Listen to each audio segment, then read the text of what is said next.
ওকে ওকে তো আমাদের আজকের ক্লাসের টপিক হলো হাইপোথিসিস টেস্টিং, আমাদের পরিসংখ্যানের মোস্ট ইম্পর্টেন্ট যে পার্টটা, মূলত যে কারণে আমাদের পরিসংখ্যান শিখতে হয়। ওকে তো আমরা প্রথমে এখানে দুইটা বিষয়, ওয়ান স্যাম্পল হাইপোথিসিস টেস্টিং আর টু স্যাম্পল হাইপোথিসিস টেস্টিং নিয়ে আলোচনা করব আজকের ক্লাসে। এরপরে টু স্যাম্পলে বেশি হলে যেটা অ্যানালাইসিস অফ ভেরিয়েন্স, সেটা আমরা আগামীকালের ক্লাসে সেটা আলোচনা করব। যাই হোক, আমরা ওয়ান স্যাম্পল হাইপোথিসিস টেস্টিং কিছু বেসিক টেস্টিং নিয়ে আলোচনা করি, যেটা আমাদের রেগুলার দরকার হয় যে টেস্টিংগুলো। তো প্রথমে আমাদের ম্যাক্সিমাম যে টেস্টটা ইউজ করা হয় আমাদের মিনের জন্য, যে টেস্টটা অর্থাৎ গড় মান নিয়ে যে ইনফারেন্স গুলো আছে সেই রিলেটেড টেস্টগুলো দেখব। তো ওয়াইডলি ইউজড যে টেস্ট, টি টেস্ট, গড়ের জন্য ম্যাক্সিমাম ক্ষেত্রে আমাদের টি টেস্ট ইউজ করতে হয়। তো প্রথমে টি টেস্টের দুইটা কেস হতে পারে, আমাদের যদি লার্জ স্যাম্পল হয় এর একটা কেস, আর হলো আমাদের যদি স্যাম্পল স্মল হয় সেটা একটা কেস। তো পরিসংখ্যানে মূলত লার্জ স্মল এটা অনেকটা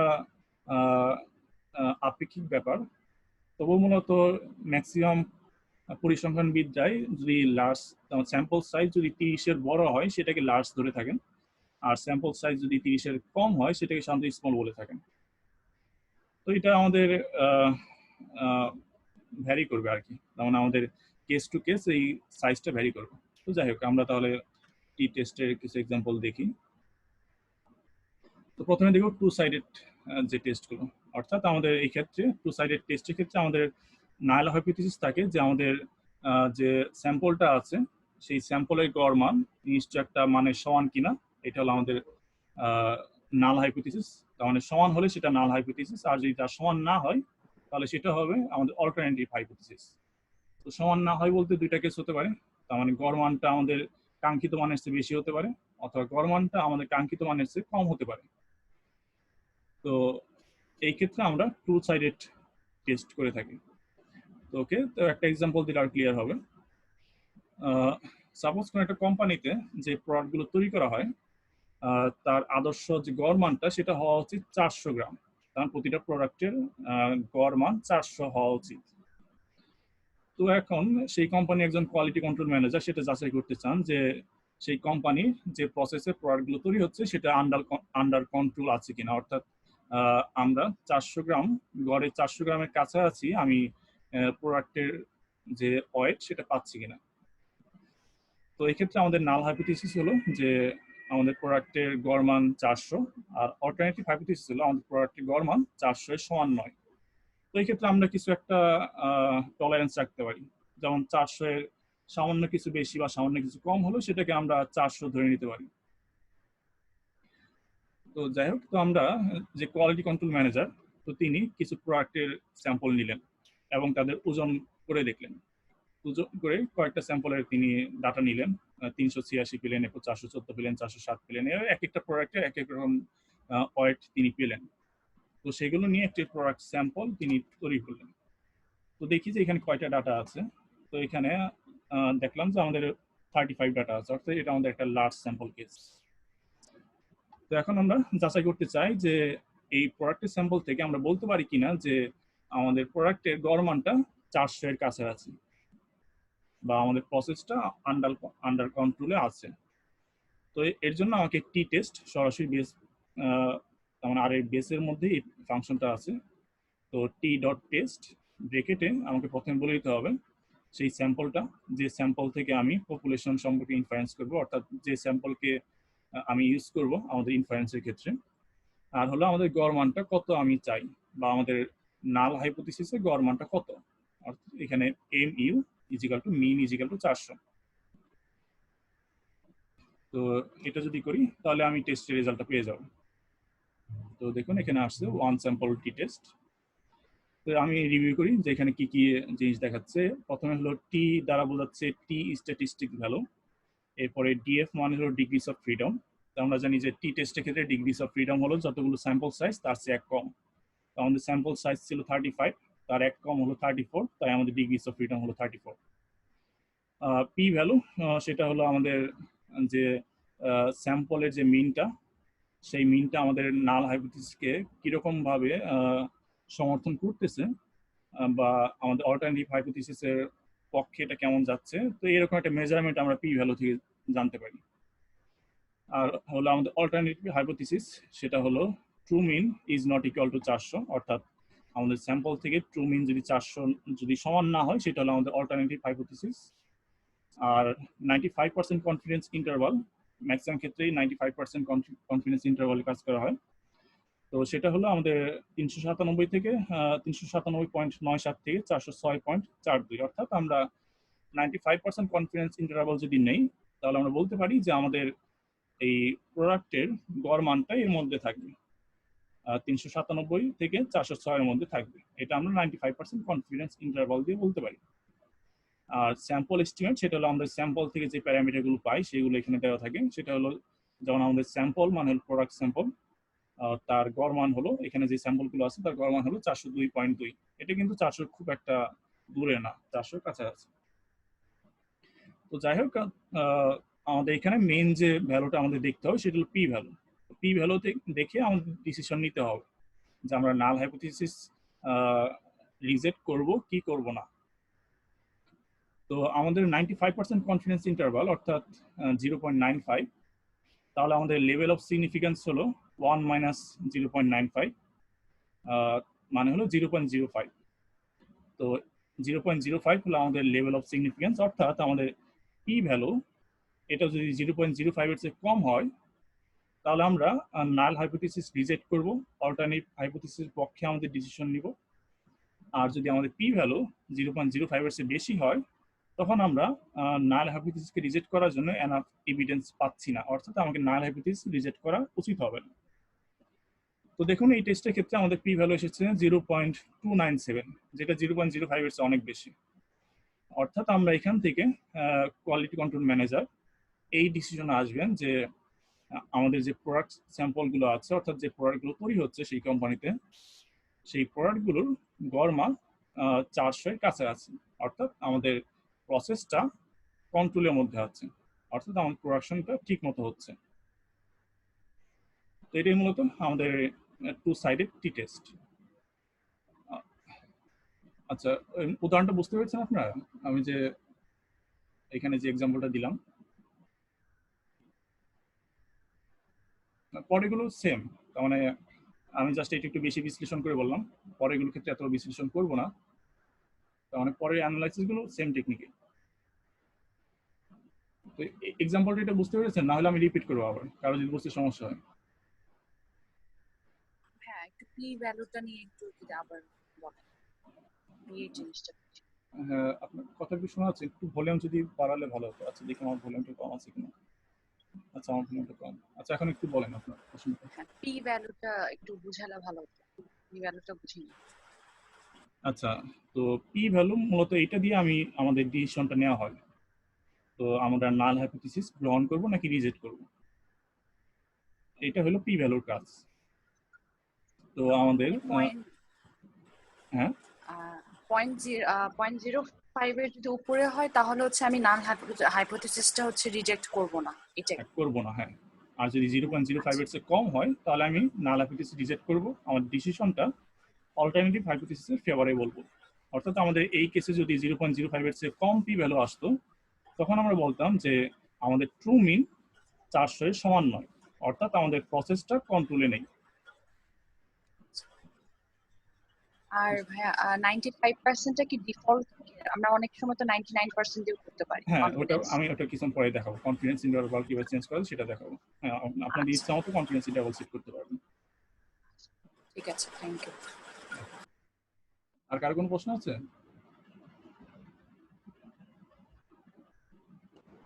ভাইয়া, হ্যাঁ বলেন।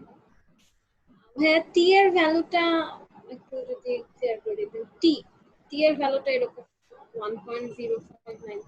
আচ্ছা, টি এর ভ্যালুটা আপাতত এটা আপনার মাথায় না ঘামালে হবে। তো টি ভ্যালুটা হলো টি ডিস্ট্রিবিউশনের, সাপোজ যেমন আমরা আগের ক্লাসে জেট স্কোর বের করে দেখিয়েছি। জেট স্কোর হলো যে আমাদের কোন একটা স্ট্যান্ডার্ড ডিস্ট্রিবিউশনের যে স্ট্যান্ডার্ড যে ভ্যালুটা মানে হলো যে স্কেল যে ভ্যালুটা সেটা হলো আমাদের জেট ভ্যালু। একই রকম ভাবে টি টেস্ট করা হয় টি ডিস্ট্রিবিউশন ইউজ করে। সো সেই টি ডিস্ট্রিবিউশনের যে ভ্যারিয়েবল যে টেস্ট স্ট্যাটিস্টিক্স বলা হয় সেটা হলো আমাদের টি। তো এটা ক্যালকুলেট করার একটা নিশ্চিত সূত্র আছে, এটা আপনি যে কোনো টি টেস্টের বা টি ডিস্ট্রিবিউশনের যে কোনো আপনার রেফারেন্স দেখলেই এটা পাবেন। কারণ এটা ওই ফর্মুলা ইউজ করে এই টি ভ্যালুটা ক্যালকুলেট করা হয়। তারপর তো এটা আপনার মাথায় না রাখলে হবে, এটা অত গুরুত্বপূর্ণ তেমন বিষয় না। ওকে, আর কারো কোনো প্রশ্ন আছে?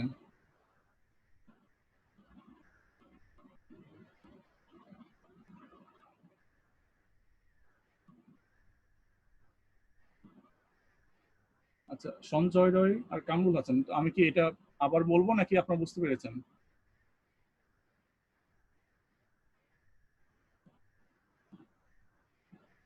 ওকে ওকে, আমরা তাহলে পরে ধাপে যাই।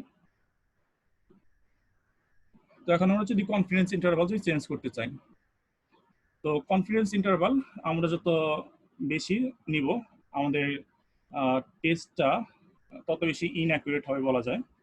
অর্থাৎ এখানে বেশ কিছু কেস আছে, তো আমাদের বেশ কিছু দিক বিবেচনায় নিয়ে এই কনফিডেন্স ইন্টারভালটা সেট করতে হয়। এটা যে কোনো হাইপোথিসিস টেস্টিং এর বই ঘাটলেই দেখবেন যে সেখানে দুইটা এরর কথা বলা আছে, একটা টাইপ 1 এরর, একটা হলো টাইপ 2 এরর। তো আমরা যদি কনফিডেন্স ইন্টারভালটা ছোট করে নেই, অর্থাৎ আমি যদি আগে 95% ছিল এখন যদি 90% আসি, তাহলে আমাদের এই প্রসিডিওরটা আরো বেশি স্ট্রিক্ট হয়ে যায়। মানে হলো আমাদের ইন্টারভালটা আরো ছোট হয়ে আসে, তখন আমাদের ডিসিশনটা আরো তার মানে তখন আমাদের ডিসিশনটা আরো বেশি স্ট্রিক্ট হয়ে যাচ্ছে। কিন্তু সেই ক্ষেত্রে আমাদের টাইপ 1 যে এররটা সেইটা হওয়ার চান্স বেড়ে যায়। আর উল্টো দিকে যদি আমরা কনফিডেন্স ইন্টারভালটা বেশি বড় করে ফেলি, তখন আমাদের দেখা যায় যে টাইপ 2 এরর হওয়ার সম্ভাবনাটা বেশি বেড়ে যায়। তো এই কারণে আমাদের মূলত ব্যালেন্স করে একটা কনফিডেন্স ইন্টারভাল সেট করা হয়। তো এই ক্ষেত্রে ম্যাক্সিমাম ক্ষেত্রেই আমাদের 95% কনফিডেন্স ইন্টারভাল নিয়ে কাজ করতে সাজেস্ট করা হয়। তো এরপরেও যদি আপনার কোনো ক্ষেত্রে কনফিডেন্স ইন্টারভাল চেঞ্জ করা দরকার হয়, সেই ক্ষেত্রে সেই ব্যবস্থা এখানে আছে। আপনার জাস্ট টি টেস্ট এর মধ্যে বাড়তি একটা প্যারামিটার যোগ করে দিতে হবে, বাড়তি একটা আর্গুমেন্ট দিতে হবে, সেটা হলো confidence dot level, কনফ dot level. এটা যদি আমি 90% যদি চাই তাহলে লিখে দেবো 0.90, তাহলে আমাদের কনফিডেন্স ইন্টারভালটা হয়ে যাবে 90%। তখন দেখুন কিন্তু আমাদের ইন্টারভালটা আরো ছোট হয়ে আসলো। তা আগে 95% কনফিডেন্স ইন্টারভাল ছিল 397 থেকে 406, রেঞ্জটা একটু বড় ছিল, কিন্তু এখন সেটা ছোট হয়ে এসেছে, এখন আসছে 398 থেকে 405। অর্থাৎ এর মধ্যে যদি আমাদের ভ্যালুটা থাকে তাহলে আমরা গ্রহণ করব নাল হাইপোথিসিস, কিন্তু এর বাইরে যদি চলে যায় তাহলে আমরা নাল হাইপোথিসিস গ্রহণ করতে পারবো না। তো যাই হোক, আমি জাস্ট দেখালাম যে এইভাবে আপনারা কনফিডেন্স ইন্টারভালটা চেঞ্জ করতে পারবেন। জাস্ট কনফ ডট লেভেল এর মধ্যে আমি যদি এখন 99 দিয়ে দিই, তাহলে আমাদের কনফিডেন্স ইন্টারভাল হয়ে যাবে 99%। তখন দেখুন আমাদের ইন্টারভালটা আরো বড় হয়ে আসছে। তো এইভাবে আমরা মূলত কনফিডেন্স ইন্টারভালটা চেঞ্জ করতে পারি ওনাকে টেস্টে।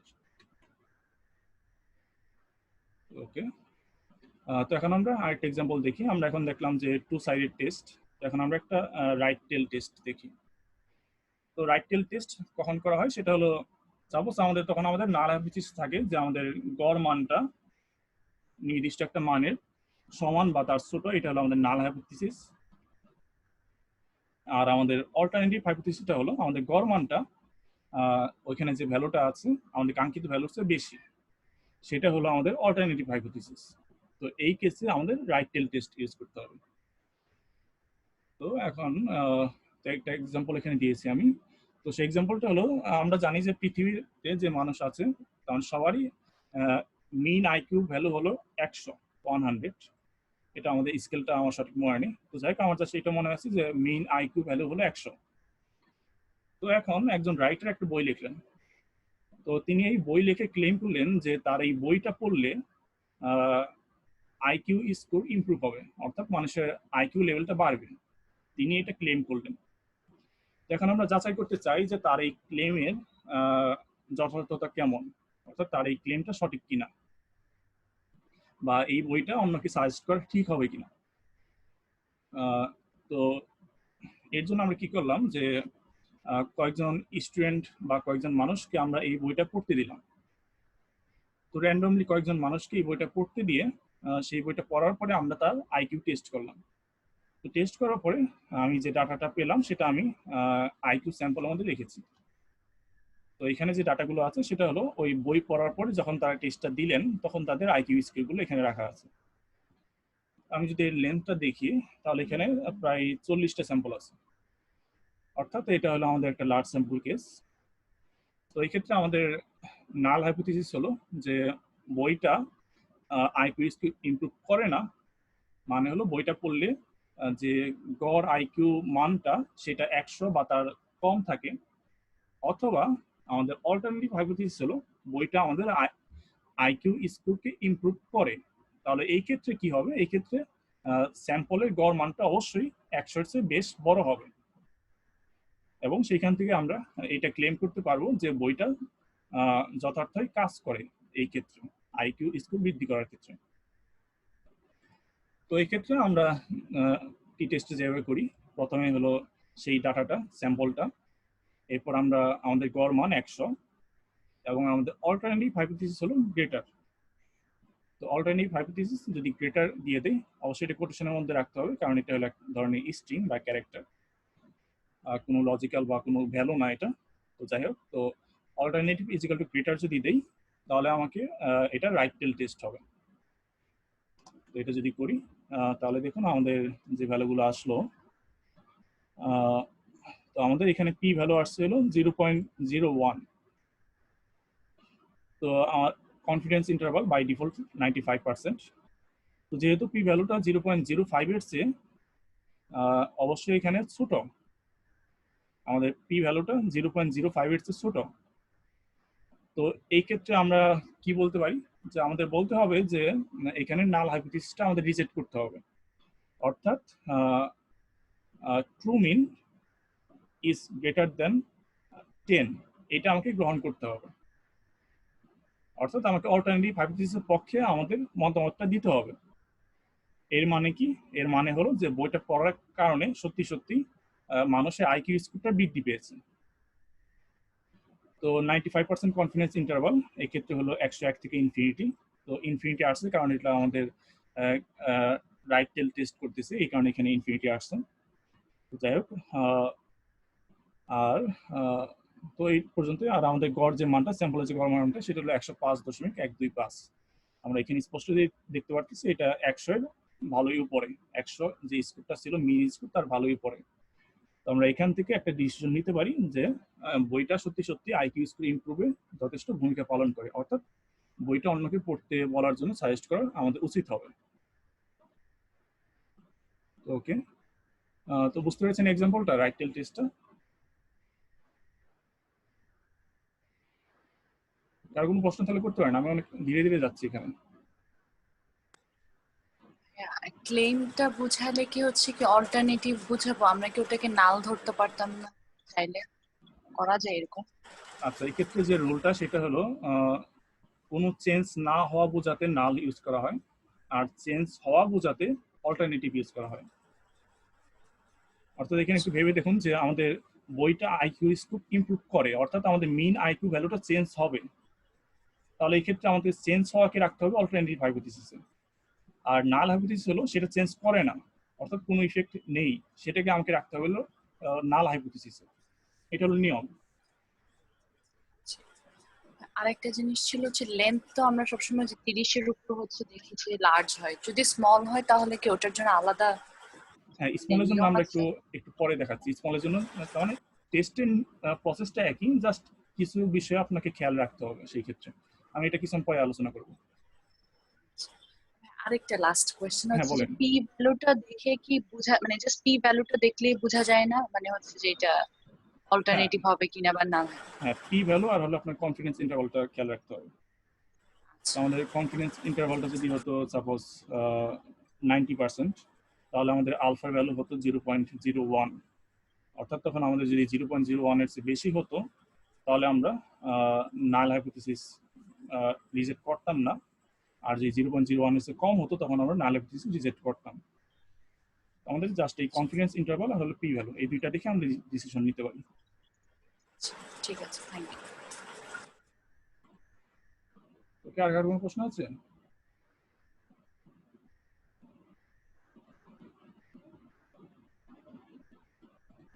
ওকে, ওকে, তাহলে আমরা এখন জাস্ট কিছু ট্রিক্স নিয়ে এখানে আলোচনা করেছি। তো ট্রিক্সটা হলো, সাপোজ আমাদের যখন আমরা এই টেস্টটা পারফর্ম করলাম তখন আমাদের ভিন্ন রকম ভ্যালু আছে, T value, degrees of freedom value, P value, confidence interval.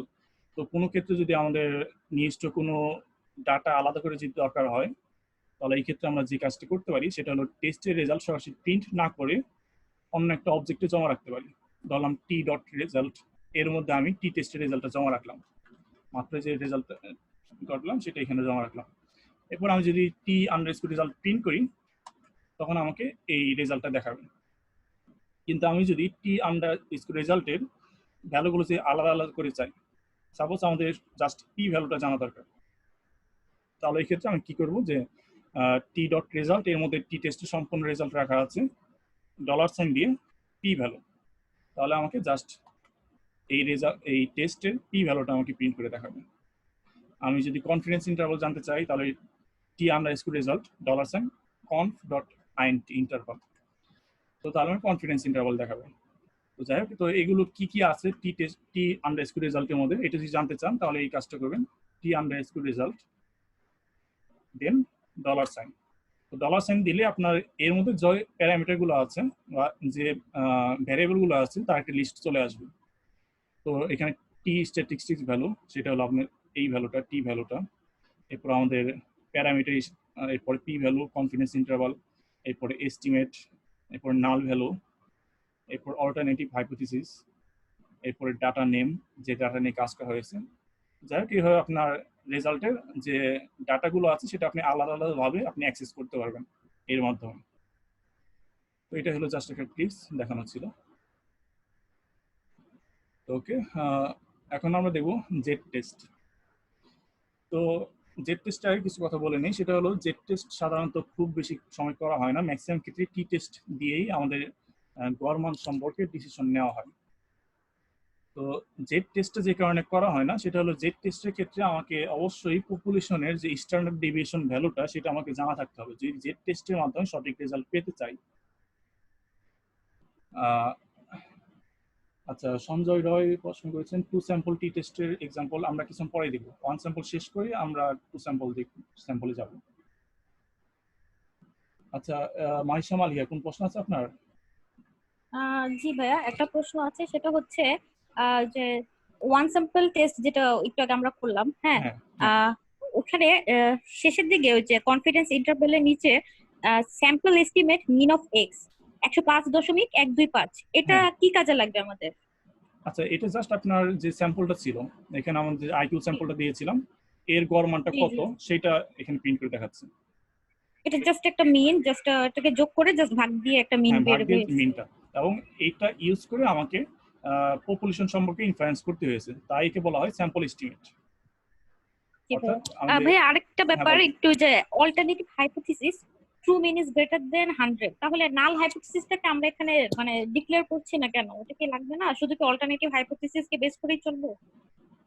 হ্যাঁ, আপনাদের হাইপোথিসিস জাস্ট দুইটা হতে পারে, একটা হতে পারে যে আমাদের বইটা ইমপ্রুভ করে, অথবা হতে পারে বইটা ইমপ্রুভ করে না। তো ইমপ্রুভ করে না বললে সেটা নাল হাইপোথিসিস, ইমপ্রুভ করলে সেটা হবে অল্টারনেটিভ হাইপোথিসিস। তো যদি ইমপ্রুভ করে তাহলে অবশ্যই গড় মান বৃদ্ধি পাবে, তাহলে সেক্ষেত্রে আমাদের গ্রেটার সেন্স আমাদের চেক করলেই হলো। বুঝতে পেরেছেন? আমাদের কিন্তু ভাইয়া বলেন, নাল হাইপোথিসিস তো সচরাচর যেটা আমরা নালিফাই করতে চাই, যেমন মানে যে মিনটা আমাদের দেওয়া থাকে আমরা নালিফাই, আমরা চাই যে ওইটা সমান হবে না, হ্যাঁ, ওইটাই ওই জিনিসটাকেই ওই যে হবে না ওইটাকে আমরা বাদ করে দিতে চাই, তাই না? নাকি নাল হাইপোথিসিস? আচ্ছা, নাল হাইপোথিসিসের এই ডেফিনিশনটা আমাদেরকে একটু ক্লিয়ার করে দিবেন, মানে আর নাল হাইপোথিসিসটা আমরা কেন অ্যাড করতেছি না, এটা ওইটাও একটু বলুন। আচ্ছা, তো আমাদের জাস্ট একটা জিনিস মাথায় রাখবেন, সেটা হলো নাল হাইপোথিসিস হলো নো চেঞ্জ বোঝালে সেটা নাল হাইপোথিসিস, চেঞ্জ বোঝালে সেটা হলো অল্টারনেটিভ অল্টারনেটিভ। তো আমাদের এখানে তো আমাদের কি যাচাই করতেছিলাম যে এই নতুন বইটা ইফেক্টিভ হবে কিনা, ঠিক আছে? এটা তো বুঝতে পেরেছেন? তো এটা যদি ইফেক্টিভ হয় তাহলে সে মিন আইকিউ স্কোরটা অবশ্যই বৃদ্ধি করবে, তাহলে সেইটা আমাদের একটা চেঞ্জ আনবে, আমাদের মিনে একটা চেঞ্জ আনবে সেই বইটা। তো যেহেতু এখানে চেঞ্জ আনা বোঝাচ্ছে, সেটা যাবে হলো অল্টারনেটিভ হাইপোথিসিস। আর যদি বইটা কোনো ইফেক্ট না ফেলে, অর্থাৎ যদি নো চেঞ্জ কন্ডিশন হয়, সেইটা হবে আমাদের নাল হাইপোথিসিস। তাই মূলত এই মনে রাখি, যদি কোনো চেঞ্জ করা বোঝায় তাহলে সেটা অল্টারনেটিভ হাইপোথিসিস, আর যদি কোনো কিছু চেঞ্জ করা না বোঝায় সেটা হবে আমাদের নাল হাইপোথিসিস। মানে একটা প্রবলেমে আমরা হয়তো নাল হাইপোথিসিসটাকে ধরে আগাবো অথবা অল্টারনেটিভ হাইপোথিসিসটাকে ধরে আগাবো, দুইটা একসাথে নিয়ে কাজ করার দরকার নেই। দুইটা একসাথে কাজ করার কি দরকার? কারণ যে কোনো একটা সত্য হবে, হয় নাল সত্য হবে না হলে অল্টারনেটিভ সত্য হবে। নাল মিথ্যা হলে অবশ্যই অল্টারনেটিভ সত্য, অল্টারনেটিভ সত্য হলে অবশ্যই নাল মিথ্যা। তো এই ক্ষেত্রে এক্স্যাক্টলি যে সত্য মিথ্যা বলা হয় তা কিন্তু না, কারণ পরিসংখ্যানের সম্পূর্ণটা হলো সম্ভাবনার উপরে। তো এই ক্ষেত্রে আমরা জাস্ট বলতেছি যে নাল হাইপোথিসিস আমি রিজেক্ট করতেছি, কিন্তু তারপরে কিন্তু সেটা সত্য হতে পারে। হ্যাঁ, ওটাকে মিথ্যা বলা যাবে না। হ্যাঁ, সেটা মিথ্যা বলা যাবে না। এই কারণে আমরা লুজলি কথাটা বলি যে নাল হাইপোথিসিস আমরা রিজেক্ট করলাম, কিন্তু আমরা এটা বললাম না যে আমরা নাল হাইপোথিসিস মিথ্যা, আমরা কিন্তু এটা বলতে পারি না। মানে মোট কথা হচ্ছে যে কোনো একটা প্রবলেমে আমরা হয়তো নাল হাইপোথিসিসটাকে ডিফেন্ড করব অথবা অল্টারনেটিভ হাইপোথিসিসটাকে ডিফেন্ড করে আমরা প্রবলেমটা কমপ্লিট করব, প্রবলেম সলভ করব। তবে এক্ষেত্রে অবশ্যই নাল হাইপোথিসিস রাখতে হবে, নো ইফেক্ট চেঞ্জটা অবশ্যই নাল হাইপোথিসিস রাখতে হবে। আর যদি ইফেক্টের যে চেঞ্জটা হবে, মিনের যে চেঞ্জটা হবে সেটাকে রাখতে হবে অল্টারনেটিভ হাইপোথিসিস। অল্টারনেটিভ। হ্যাঁ, সেটাই। জি, থ্যাংক ইউ। ওকে, সব ভাইয়া, হ্যাঁ বলেন। আমার যে রাইট টেলস টেস্ট তো হচ্ছে অল্টারনেটিভ ইকুয়ালস টু গ্রেটার লিখে করা হয়েছে, বাট যদি আমি দেখতে চাই মিন কমেছে কিনা তাহলে অল্টারনেটিভ হ্যাঁ, ভালো প্রশ্ন করেছেন, এটা আমি দেখাতে চেয়েছিলাম, হয়ে গেছে। তো আপনি যে টি টেস্টের হেল্প পেজে যান, তাহলে এখানে দেখতে পারবেন অল্টারনেটিভের 3টা কেস। সেটা হলো টু সাইডেড, এটা বাই ডিফল্ট এই ভ্যালুটা থাকে, মানে টু সাইডেড টেস্ট, প্রথম যে এক্সাম্পলটা দিয়েছিলাম। আর যদি আমরা লেস ইউজ করি গ্রেটারের পরিবর্তে, তাহলে সেটা হবে left test, left tail test. অর্থাৎ তখন আমাদের যাচাই করা হবে যে মিন ভ্যালুটা কমলো কিনা, সেই ক্ষেত্রে আমাকে লেস ইউজ করতে হবে। আর যদি গ্রেটার ইউজ করি সেটা হলো রাইট টেইল টেস্ট। সো ভাইয়া থ্যাংক ইউ। ওকে, তো আমাদের এই সেশনের টাইম শেষ, তো আমরা কাইন্ডলি এই সেশন থেকে লিভ নিয়ে পরের সেশনে জয়েন করুন।